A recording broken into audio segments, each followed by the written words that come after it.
Hey everyone, welcome back with me again in this channel. So in this tutorial, I'm going to show you how you can easily delete a YouTube Kids profile.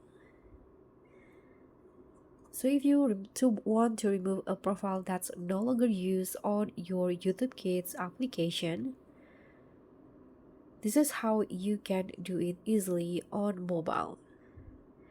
So just open the application and you can just click on the profile option and go to the parent settings.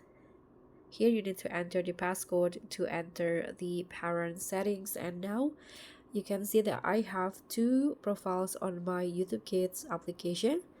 Now you can just choose which one to remove. Let's say this one in here, but first you need to enter your email password to access your kids profile.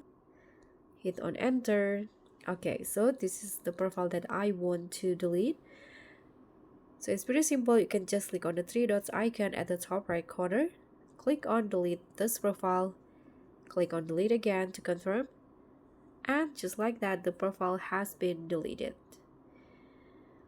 So I hope this simple tutorial will be helpful for you guys, especially if you're parents. Thank you so much for watching. Don't forget to like, comment, and subscribe. Also click on the thanks.